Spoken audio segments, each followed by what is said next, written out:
Assalamualaikum warahmatullahi wabarakatuh. Untuk pertemuan kali ini, kita akan membahas mengenai array. Mungkin teman-teman sebelumnya juga pernah dengar kata array ini. Jadi apa sih array itu? Definisi array. Array adalah kumpulan data-data bertipe sama dan menggunakan nama yang sama. Dengan menggunakan array, sebuah variabel dapat memakai nama yang sama. Antara satu variabel dengan variabel yang lain di dalam array dibedakan berdasarkan subscript. Buah subscript berupa bilangan di dalam tanda kurung siku. Melalui subscript inilah masing-masing elemen array dapat diakses. Nilai subscript pertama secara default adalah 0. Nah, jadi secara garis besar adalah array itu bisa dikatakan sebuah wadah di mana wadah ini nanti bisa menampung lebih dari satu data yang bertipe sama. Jadi array ini sebuah wadah yang wadahnya itu berupa variabel.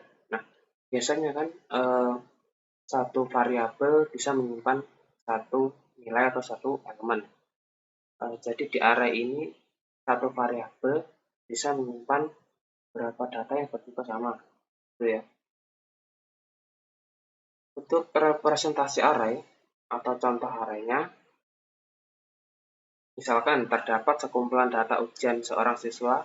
Ujian pertama bernilai 90, kemudian 95, 78, 85. Sekarang data siswa tersebut disusun sebagai suatu data kumpulan ujian seorang siswa.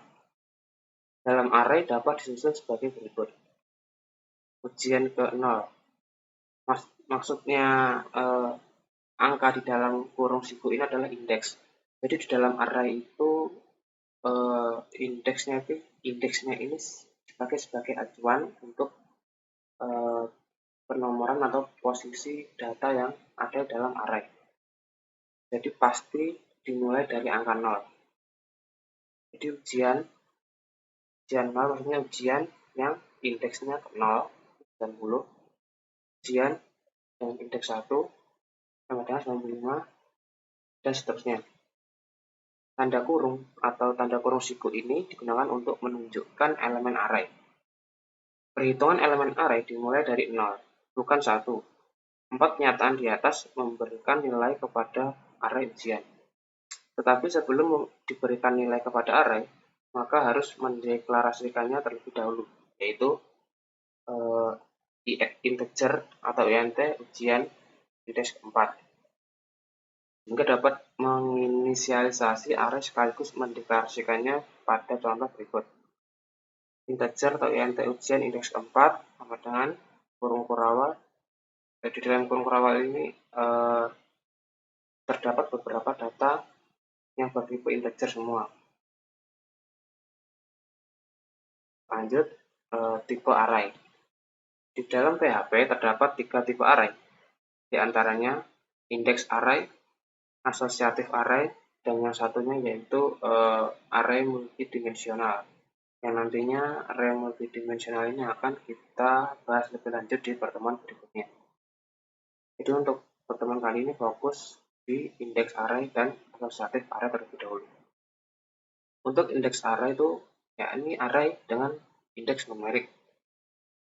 Yang kedua, asosiatif array, yakni array dengan pemberian nama key. Yang pertama yaitu index array. Pada array tipe ini, array diindeks menggunakan angka atau nomor maupun karakter yang sifatnya berurutan. Ada 2 cara untuk menghasilkan indeks array yang dapat dilihat pada gambar 4.1 dan 4.2. Untuk cara pada gambar 4.1, nomor indeks dari array variabel cars otomatis dimulai dari 0. Untuk contoh gambar 4.1 bisa dilihat bersama-sama. Jadi di variabel tersebut ada array dengan elemen Volvo, BMW, dan Toyota. Dan cara kedua bisa dilakukan dengan secara manual, yaitu dengan menambahkan variabel-variabel sesuai jumlah elemen yang ada.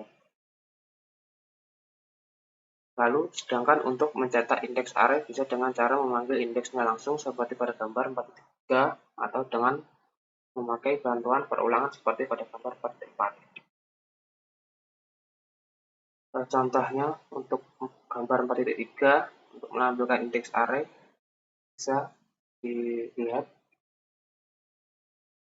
seperti pemanggilan di PHP biasanya memakai echo ya, saya menyebutnya echo. Jadi langsung saja echo, kan sebelumnya sudah dideklarasikan untuk variabel carsnya berisi array dengan elemen output, BMW, dan biota. Nah, untuk menampilkannya kita cukup memanggilnya dengan echo, lalu kata-kata yang ingin ditambahkan. Lalu untuk menambahkan data yang ada di array-nya cukup menambahkan titik ya, setelah double quote titik, lalu nama variabelnya apa dan indeksnya keberapa yang ingin ditampilkan. Lalu seperti sebelumnya ini, kalau menambahkan juga dengan tanda titik dan ditutup juga dengan titik untuk memisahkan tampilannya nanti. Untuk cara yang kedua, untuk mencetak indeks array yang menggunakan perulangan. Sebelumnya sudah saya bahas di pertemuan sebelumnya, itu ada perulangan khusus yang terdapat dan digunakan di dalam array, yaitu for each ya. Pakai for each juga bisa, pakai for biasa juga bisa untuk array. Tapi biasanya kalau yang memang khusus array, untuk array itu pakai for each, itu lebih mudah. Untuk yang ini gambar 4 itu pakai for biasa, tidak masalah. Untuk tampilannya seperti ini. Saya pikir teman-teman sudah memahami konsep dasar for penggunaannya gimana. Nanti bisa dibahas lagi sendiri kalau mau lebih mengetahui lebih jauh. Ya, untuk mengetahui jumlah elemen atau panjang indeks array, maka kita bisa menggunakan fungsi count, yang contoh penggunaannya dapat dilihat pada gambar 4.5.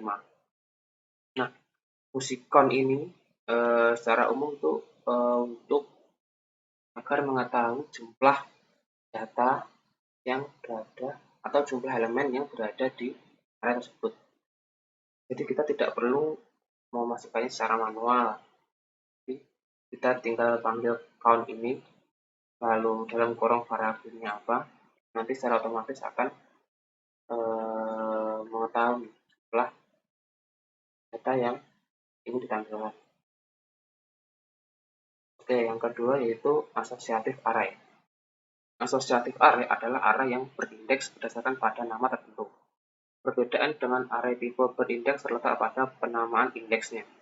Terdapat dua cara pula untuk menghasilkan array yang asosiatif seperti dapat dilihat pada gambar 4.6 dan 4.7. Untuk contoh gambar 4.6 bisa dilihat sama-sama ya. Kurang lebih seperti itu. Untuk yang 4.7 ini sama juga, cuma caranya manual. Kalau yang 4.6 itu kan dijadikan satu biar lebih ringkas. Sedangkan untuk mencetak asosiatif array bisa dengan cara memanggil indeks key-nya langsung seperti pada gambar 4.8 atau dengan memakai bantuan perulangan seperti pada gambar 4.9. Untuk 4.8 untuk mencetak asosiatif array itu dengan cara memanggil indeks. Jadi di sini kita sebelumnya kan di contoh gambar 4.6 itu kan kita menjelaskan ada contoh itu Peter sama dengan 35. Lalu terusnya itu maksudnya iter itu sebagai indeksnya, lalu angkanya sebagai key-nya. Kalau di yang array biasa, indeks array itu kan pakai penomoran ya, 0, 1, 2 dan seterusnya. Kalau yang capacitive array ini indeksnya yaitu berupa string bisa, atau angka juga bisa, tergantung penamaan dari kita. Jadi nggak harus angka. Gitu ya. Untuk kembali ke contoh 4.8. Jadi indeks itu cukup kita panggil seperti yang sebelumnya, diawali dengan titik, lalu variabelnya apa, yang ingin dipanggil indeks yang mana, ditutup juga dengan titik. Nanti untuk tampilannya bisa dicoba sendiri ya. Untuk gambar 4.9 ini dengan cara perulangan, yang dimana perulangan tersebut menggunakan for each. Nah, memang cocok untuk kasus ini. Kurang lebihnya seperti ini ya contohnya. Oke, lanjut ke latihan 1. Nah, untuk latihan-latihan ini bisa dicoba ya teman-teman. Ini ada 2 latihan. Latihan 1 dan 2 ini nanti bisa dicoba, bisa diamati hasilnya. Kalaupun ada error, tunjukkan errornya dan berikan alasannya kenapa bisa error, gitu ya. Seperti biasa ini nanti juga bisa untuk dimasukkan di laporannya. Seperti biasa nanti di screenshot hasilnya seperti apa, koordinatnya nanti bisa dimasukkan juga. Oh maaf, ada 3 latihan ternyata. Oh ya, ada 3 latihan, nanti bisa dicoba di laptop masing-masing, nanti bisa dimasukkan di laporannya. Saya rasa cukup paham lah untuk latihannya. Oke, untuk untuk tugas praktikumnya yang ada 2 soal ini. Yang pertama, jelaskan beserta bentuk umumnya pada beberapa fungsi pengurutan menggunakan array. Di antaranya fungsi sort, fungsi asort, fungsi ksort, fungsi rsort, fungsi rsort, dan fungsi krsort. Nomor 2, buatlah masing-masing sebuah tampilan web dengan form untuk mengurutkan data menggunakan fungsi pengurutan array sebagai berikut. Untuk min genap, fungsi asort dan fungsi rsort. Untuk min ganjil, fungsi rsort dan fungsi ksort. Nah, ini untuk nomor 1 ini secara umum ya, ganjil genap sama. Untuk nomor 2 memang ada pembatasan.